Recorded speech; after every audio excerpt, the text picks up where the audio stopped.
आज की हमारी कहानी है ऐसे डॉक्टर्स के बारे में जो आपस में एक गेम खेलना शुरू करते हैं और उस गेम को वो नाम देते थे परफेक्ट मर्डर। मतलब इस गेम में किसी इंसान को ऐसे मारा जाता था जिसके बाद कोई ये ना बता सके कि उस आदमी की मौत आखिर हुई तो हुई कैसे। ये डॉक्टर्स लोगों को मारकर उनकी बॉडी का पोस्टमार्टम करके ये पता लगाते थे कि उसकी मौत कैसे हुई होगी। मतलब उनके ग्रुप से ही कोई किसी बेकसूर आदमी को मारता था और फिर बाकी के डॉक्टर्स का काम था उस आदमी की मौत का कारण ढूंढकर उस डॉक्टर को बताना कि उसने ये मर्डर कैसे किया होगा। ये गेम वो पिछले कई सालों से खेल रहे थे, लेकिन एक दिन उनके बीच में कोई ऐसा आता है जो उनके इस खेल का भांडा फोड़ने वाला था। अब वो सभी मिलकर उसे ऐसा करने से कैसे रोक पाते हैं, जानने के लिए देखते रहिए आज की हमारी मूवी जिसका नाम है पैथोलॉजी। इस मूवी की स्टार्टिंग में हम टेड ग्रे को देखते हैं। वो बाय प्रोफेशन एक डॉक्टर है जिसने कुछ समय पहले ही अपनी ग्रेजुएशन पूरी की थी। हम उसे उसकी फियांसे ग्वेन के साथ देखते हैं जो उसे कहीं जाने से रोक रही थी क्योंकि टेड अपनी मेडिकल प्रैक्टिस के लिए दूसरे शहर में शिफ्ट हो रहा था। टेड एक होनहार स्टूडेंट था और उसने अपने कॉलेज में टॉप भी किया था। जब वो अपने पहले दिन हॉस्पिटल में आता है तो उसकी मुलाकात बेन नाम के एक आदमी से होती है। वो उसे पैथोलॉजी लैब में लेकर जाता है जहाँ पर बहुत सारे डॉक्टर्स थे। वो सभी डेड बॉडीज की चीड़ फाड़ कर रहे थे। इसके बाद टेड वहाँ के एक बहुत फेमस प्रोफेसर का लेक्चर अटेंड करता है। इस प्रोफेसर का नाम डॉक्टर मॉरिस है और वो टेड को बहुत पहले से जानता था। अगले दिन हम देखते हैं कि डॉक्टर मॉरिस और उसके बाकी के स्टूडेंट्स मिलकर एक छोटे बच्चे की डेड बॉडी को एग्जामिन कर रहे थे। जैक नाम का एक डॉक्टर उन्हें बताता है कि उसकी मौत किस तरह हुई होगी। टेड उसकी बातों को बड़े गौर से सुन रहा था, लेकिन वो उसकी ऑब्जर्वेशन से सहमत नहीं था। वो उस बच्चे की मौत के कारण को एक अलग नजरिए से एक्सप्लेन करता है और आखिर में डॉक्टर मॉरिस उसकी बात से ज्यादा सहमत थे बजाय कि जैक की। पर उसे इस बात से बहुत गुस्सा आता है क्योंकि पहली बार उसे किसी ने गलत ठहराया था और वो भी कोई ऐसा जिसे आए हुए 2 दिन भी नहीं हुए थे। हम देखते हैं कि जब टेड शिफ्ट खत्म होने के बाद अपने घर जा रहा था तो ग्रिफिन नाम का एक डॉक्टर उसे धक्का देकर कहता है कि वो उसे पसंद नहीं करते। टेड को थोड़ा अजीब लगता है पर वो उसकी बातों को मजाक समझकर वहाँ से चला जाता है। इसके अगले दिन हम देखते हैं कि उनके पास एक नई डेड बॉडी आई थी जिसे उन्हें एग्जामिन करना था, लेकिन मॉरिस जब उस आदमी के बारे में बता रहा था तो वो डेड बॉडी हिलने लगती है। कुछ लाशों में ऐसा बहुत कॉमन होता है क्योंकि उनके ब्रेन को पता ही नहीं होता कि उनका शरीर मर चुका है। टेड उसकी गर्दन पर एक स्कैल्प से कट मारता है जिससे उसके ब्रेन और बॉडी का कनेक्शन टूट जाता है। बेन उसके काम करने के तरीके से बहुत इम्प्रेस था और वो उसका दोस्त भी बनना चाहता था। टेड एक दिन नोटिस करता है कि उसके साथ के सभी डॉक्टर्स कहीं जा रहे थे। उसे थोड़ा अजीब लगता है पर वो उसे इग्नोर कर देता है। हम देखते हैं कि रोज की तरह सभी लाशों की ऑटोप्सी कर रहे थे। जैक टेड के पास आता है और उसे अपने ग्रुप के साथ क्लब में चलने को कहता है। टेड ग्वेन के बिना बहुत अकेला महसूस कर रहा था, इसीलिए वो उसके साथ चलने के लिए तैयार हो जाता है। वो सभी पार्टी में आते हैं और उसे पता चलता है कि जूलियट जैक की गर्लफ्रेंड थी। वो सभी आपस में बैठकर डिस्कस कर रहे थे कि क्या ऐसा पॉसिबल है कि किसी को ऐसे मारा जाए कि उसकी किसी भी रिपोर्ट में उसके मरने का असली कारण पता ही ना चले। वो टेड से पूछते हैं कि क्या अगर तुम्हें मौका मिले किसी को इस तरह मारने का तो क्या तुम उसे मारोगे। जिस पर टेड उन्हें कहता है कि कल हमने जिस बच्चे की डेड बॉडी को देखा था उसे किसी ने बस उसके आईपैड के लिए मार दिया। जान लेना तो इंसानों की फितरत है, लेकिन ऐसे लोगों के लिए ही कानून बनाए गए हैं। हम यहाँ बैठकर इस टॉपिक पर कितना भी बात कर लें वो सब फिजूल ही होगा क्योंकि हम में से किसी के अंदर भी हिम्मत नहीं है किसी को जान से मारने की। लेकिन उसे क्या पता था कि ये बात वो जिन लोगों के सामने बोल रहा था वो ऐसे ऐसे काम करके बैठे हैं जिसके बारे में वो कभी सोच भी नहीं सकता। उस रात उन्होंने बहुत मस्ती की। जैक उसे अगले दिन फिर से मिलने के लिए कहता है, लेकिन इस बार सिर्फ वही दोनों होंगे। इसके बाद हम देखते हैं कि वो दोनों अकेले ड्रग्स के नशे में तेज स्पीड में कार ड्राइव कर रहे थे। जैक उसे एक सुनसान बिल्डिंग के पीछे ले जाता है। टेड बहुत नशे में था। वो देखता है कि जैक एक मोटे आदमी से बात कर रहा है। जब वो अंदर जाता है तो देखता है कि वहाँ पर एक बच्चा और एक बूढ़ी औरत बैठी हुई थी। टेड को समझ नहीं आता कि जैक उसे कैसी जगह लेकर आया है, पर वो इतने नशे में था कि वो चक्कर खाकर गिर जाता है। उसका नशा अगले दिन तक भी नहीं उतरा था। टेड जब अपना काम करने के लिए पैथोलॉजी लैब में आता है तो वो देखता है कि उसके सामने उसी आदमी की लाश रखी थी जिससे जैक कल रात को बात कर रहा था। उसे देखकर टेड का नशा एक झटके में उतर जाता है। हम देखते हैं कि सभी डॉक्टर्स मिलकर उस आदमी की मौत का रीजन डॉक्टर मॉरिस को बताने लगते हैं और जैक चुपचाप उन्हें सुन रहा था क्योंकि वो खून उसी ने किया था और वो जानता था कि उनमें से कोई भी उसकी मौत का सही रीजन नहीं बता पाएगा। पर तभी वहाँ टेड आता है। वो उन्हें बताता है कि उसके सिर पर हमला करने से पहले उसे जहर दिया गया था और वो भी पोटेशियम साइनाइड, क्योंकि मारने वाले को पता था कि ये वाला पॉइजन किसी भी लैब रिपोर्ट में डिटेक्ट नहीं होता। वो कहता है कि उसे पहले पॉइजन दिया गया, फिर उसे मारने वाले ने 7 घंटे तक इंतजार किया और उसके उसके बाद उसके सिर पर 18 बार वार किया और आखिर में उसके सिर पर गोली मारी। अब ये सब सुनकर जैक बहुत इम्प्रेस हो गया था, लेकिन साथ ही साथ वो बहुत गुस्सा भी था। इसीलिए वो बेन के ऊपर उस आदमी का लीवर फेंक देता है। जैक ने टेड को शिफ्ट खत्म होने के बाद मिलने को कहा था। देर रात को वो उसे उस हॉस्पिटल के 100 साल पुराने बेसमेंट में लेकर जाता है, जहाँ पर उस आदमी की लाश रखी हुई थी। टेड उसे कहता है कि मुझे पता है कि तुमने ही उसे मारा है। जैक उसे कहता है कि क्या फर्क पड़ता है, इस शहर में 65 लाख लोग हैं और इसके मरने से किसी को कोई फर्क नहीं पड़ने वाला, और वैसे भी वो एक बुरा आदमी था। जैक उसे उसके इस गेम को ज्वाइन करने के लिए कहता है, पर टेड को लगा कि वो एक सीरियल किलर है, इसीलिए वो उसकी नहीं सुनता।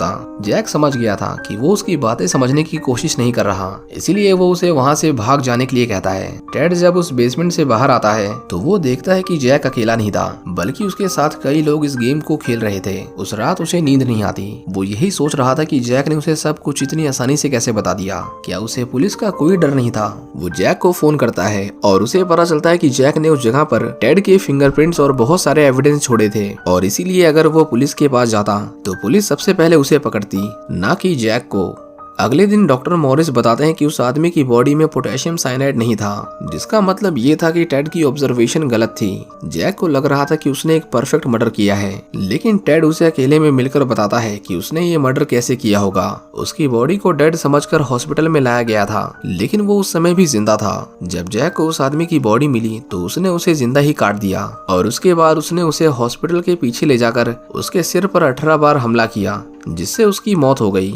ये सब सुनकर जैक के होश उड़ गए थे, क्योंकि अभी तक कोई भी उसे इस खेल में नहीं पकड़ पाया था। हम देखते हैं कि टेड परेशान रहने लगा था, क्योंकि उसे पता चल गया था कि वो पागलों के बीच में काम कर रहा है। एक दिन जब वो अकेला बैठा था तो जूलियट उसके पास आती है और उससे पूछती है कि क्या तुम हमारे साथ इस गेम को खेलना चाहोगे। लेकिन जब वो कुछ नहीं कहता तो वो उसे उनके हॉस्पिटल में आए एक नए केस को देखने को कहती है। जब टेड वहां जाता है तो उसे वहां पर एक आदमी दिखाई देता है, जिसने अपनी वाइफ और अपने 2 बच्चों को शूट करके मार दिया था, और फिर उसने भी सुसाइड करने की कोशिश की, पर वो बच गया।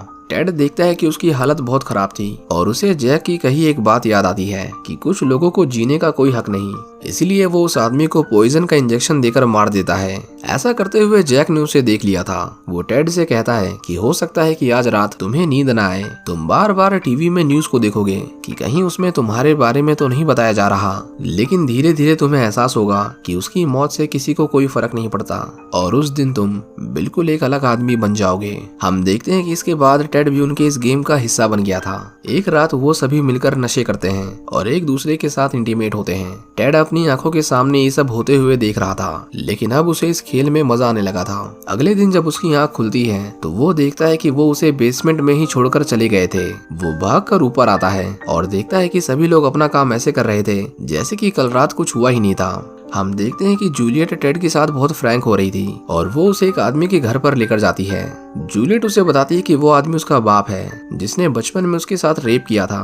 वो कहती है कि अब इस गेम में उसकी बारी है किसी को मारने की, और वो चाहती है कि वो उसमें इसकी मदद करे। टेड को लगा कि उसके साथ बहुत अत्याचार हुआ है, इसीलिए वो उसका साथ देने के लिए तैयार था। टेड उस आदमी के गले में लिक्विड नाइट्रोजन डाल देता है, जो इतना ठंडा होता है जिससे उसके फेफड़े जमकर पत्थर बन जाते हैं, और जूलियट उसे मार मार कर तोड़ देती है। और उसके बाद वो दोनों उसी की लाश के सामने इंटीमेट होते हैं। उस लाश को ऑटोप्सी के लिए हॉस्पिटल लाया जाता है और सभी मिलकर ये पता लगाने लगते हैं कि उसे कैसे मारा गया होगा। जैक के लिए उसे पकड़ना कोई बड़ी बात नहीं थी, लेकिन उसे शक इस बात पर था कि इतने ताकतवर आदमी को जूलियट जैसी लड़की अकेले नहीं मार सकती। इसीलिए वो टेड के पास आता है और उसे कहता है कि कहीं वो इस गेम में चीटिंग तो नहीं कर रहा, क्योंकि सभी को अपने पेशेंट्स को अकेले मारना होता है बिना किसी की मदद के। टेड उसे ऐसा कुछ करने से नकार देता है, लेकिन जाते जाते जैक उसे कहता है कि कहीं जूलियट ने उसे भी तो अपने फादर की झूठी कहानी तो नहीं बताई, क्योंकि वो सभी के साथ ऐसा करती है। ये सुनकर टेड को उसके ऊपर बहुत गुस्सा आता है, जिसके बाद वो जूलियट को धमकी देता है कि वो दोबारा कभी उससे झूठ ना बोले। इसके बाद हम देखते हैं कि टेड धीरे धीरे उन लोगों के साथ मिलकर बहुत सारे लोगों का पोस्टमार्टम करता है। बेन, जो शुरुआत में उसका दोस्त था, वो नोटिस कर रहा था कि टेड अब पहले से बहुत अलग बर्ताव करने लगा था। वो अब उसके साथ न रहकर जैक के साथ ज्यादा रहता था। एक दिन हम देखते हैं कि डॉक्टर मॉरिस टेड के पास आते हैं और वो उससे पूछते हैं कि क्या उसे कोई मदद चाहिए, क्योंकि टेड को अपने काम में इतना मजा आने लगा था कि वो अपनी असल जिंदगी पर ध्यान ही नहीं दे रहा था। टेड उसे कहता है कि सब कुछ ठीक है और वैसे भी कुछ दिनों के लिए वो ग्वेन से मिलने जा रहा है। टेड जब अपने घर आता है तो उसे वहाँ पर जूलियट दिखाई देती है, जो उसके जाने से थोड़ा परेशान थी, और वो दोनों उस रात फिर से इंटीमेट होते हैं। इसके बाद कुछ दिनों के लिए वो ग्वेन के पास चला जाता है। ग्वेन को टेड थोड़ा बदला बदला नजर आ रहा था, लेकिन टेड उसे इन सब के बारे में कुछ नहीं बताता। ग्वेन उसे कहती है कि इस बार वो भी उसके साथ चलना चाहती है। टेड उसे साथ नहीं ले जाना चाहता था, लेकिन बार बार जिद करने की वजह से वो उसे मना नहीं कर पाता। इसके बाद वो दोनों अपार्टमेंट में आते हैं। वहाँ पर कहीं कहीं खून के छींटे लगे हुए थे, जिसे टेड उसके देखने से पहले ही साफ कर देता है। लेकिन ग्वेन को वहाँ पर ड्रग्स मिलते हैं और वो टेड से सवाल जवाब करने लगती है, पर टेड कहता है कि वो उसका नहीं है। कल रात यहाँ उसके दोस्तों ने पार्टी की थी, शायद गलती से उसे यहाँ भूल गए होंगे। इसके बाद वो दोनों एक पार्टी में जाते हैं जहाँ पर जैक और बाकी के लोग भी आए हुए थे। जूलियट जब ग्वेन को देखती है तो उसे बहुत जेलसी होती है, इसीलिए वो पार्टी में किसी से बात नहीं करती। जैक जब उसे नोटिस करता है तो उसे बहुत गुस्सा आता है, क्योंकि वो उसकी गर्लफ्रेंड थी और उसे पता चल गया था कि उन दोनों के बीच में कुछ तो चल रहा है। टेड ग्वेन को उस पार्टी से चलने के लिए कहता है और हम देखते हैं कि जैक जूलियट पर उन सभी के सामने चिल्लाने लगता है और उसे बच्चलन कहकर वहाँ से चला जाता है।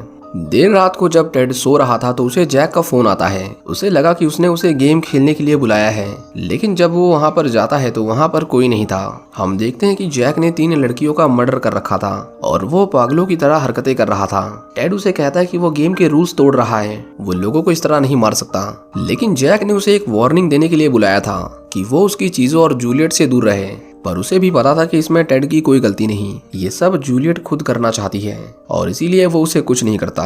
जब टेड अपने घर आता है तो जूलियट उसकी बिल्डिंग के नीचे उसका इंतजार कर रही थी। वो उसे वहां से जाने को कहता है, लेकिन जूलियट उसे सेड्यूस करती है और उसे ऐसा करते हुए जैक देख लेता है। मतलब यहाँ कोई किसी का सगा नहीं था, सब किसी से कोई ना कोई झूठ बोल रहे थे और शायद यही इस ग्रुप की सबसे बड़ी कमजोरी थी। अगले दिन टेड जैक से कहता है कि अब उसे इस खेल को नहीं खेलना, पर जैक उसे बताता है कि इस गेम को कोई भी नहीं छोड़ सकता। वो उसे धमकी दे रहा था कि अगर वो इस गेम को छोड़कर गया तो उसे जेल जाना पड़ेगा। जैक उसे कहता है कि कल हम एक और बॉडी की ऑटोप्सी करने वाले हैं और इस वाले में उसे बहुत मजा आने वाला है। इसके बाद हम देखते हैं कि उस रात टेड अकेला उस बेसमेंट में आता है और अब वो ये सब खत्म करने वाला था। अगले दिन वो सभी एक बार फिर से इकट्ठा होते हैं और वो टेड को अपने रास्ते से हटाने के बारे में सोच रहे थे और ज्यादातर लोग इस आइडिया से सहमत थे। जब वो उस नए डेड बॉडी से पर्दा उठाते हैं तो हम देखते हैं कि वो तो जूलियट थी जिसे जैक ने मार दिया है, पर उनमें से शायद ही कोई होगा जिसे उसके मरने से फर्क पड़ रहा था। लेकिन जब वो उसकी ऑटोप्सी करने के लिए लाइट्स को ऑन करते हैं तो वहाँ पर एक बहुत बड़ा एक्सप्लोजन होता है जिसमें सभी लोगों की मौत हो जाती है। ये सारा प्लान टेड का ही था, इसीलिए वो ऑटोप्सी के समय वहाँ पर नहीं था। डॉक्टर मॉरिस टेड को उस हादसे के बारे में बताते हैं और ये भी बताते हैं कि उन्हें वहाँ 4 डेड बॉडीज मिली हैं। ये सुनकर टेड घबरा जाता है, क्योंकि वहाँ पर 4 नहीं बल्कि पूरे 5 लोग होने चाहिए थे। इसका मतलब ये था कि उनमें से एक अभी तक जिंदा है।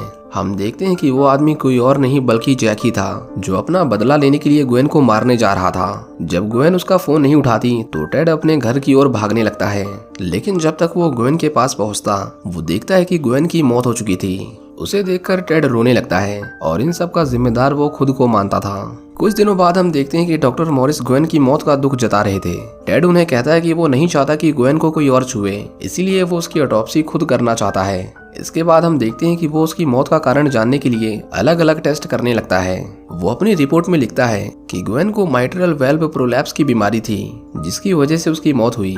एक दिन जब वो देर रात तक अकेले काम कर रहा था तो जैक उस पर हमला करके उसे बेहोश कर देता है। वो टेड से उसकी इस हालत का बदला लेने आया था। वो ग्वेन की रिपोर्ट पढ़कर हंसने लगता है और उसे कहता है कि वो इस बार जीत गया, क्योंकि वो ग्वेन की मौत का सही रीजन नहीं ढूंढ पाया था। वो उसे मारने ही वाला था, पर तभी बेन उसके मुंह पर केमिकल डालकर उसे अनकॉन्शियस कर देता है, क्योंकि टेड ने उसे सब कुछ बता दिया था। वो जैक से कहता है कि ये रिपोर्ट उसने जानबूझकर गलत बनाई है ताकि ग्वेन के घर वाले ये ना जान सकें कि उसका मर्डर हुआ है। इसके बाद वो जैक में वही केमिकल डालता है जो उसने ग्वेन को दिया था। इस केमिकल से आदमी 7 मिनट तक जिंदा रहता है। वो सब कुछ देख और समझ सकता है, पर वो अपने शरीर को हिला नहीं सकता। इसके बाद टेड उसकी बॉडी को वाइवसेक्ट करने लगता है, यानी जिंदा ही उसे काटने लगता है। और इस तरह उसने सभी को मारकर ग्वेन की मौत का बदला लिया था। इसी के साथ ये कहानी यहीं खत्म हो जाती है। उम्मीद करता हूँ कि आपको ये मूवी पसंद आई होगी। इस मूवी को देखने के बाद आपको लग रहा होगा कि ऐसा कैसे हो सकता है कि कोई इतने सारे लोगों को मारे और किसी को भी इसके बारे में पता तक ना चले। लेकिन इस दुनिया में कुछ भी हो सकता है। क्या आप चार्ल्स कलन के बारे में जानते हैं, जो एक हॉस्पिटल में नर्स था और उसने 16 साल के करियर में 400 से भी ज्यादा लोगों को मारा और किसी को कानो कान भनक नहीं पड़ी। चार्ल्स कलन की पूरी कहानी जानने के लिए आप राइट वाली वीडियो पर क्लिक कर सकते हैं। Thank you for watching.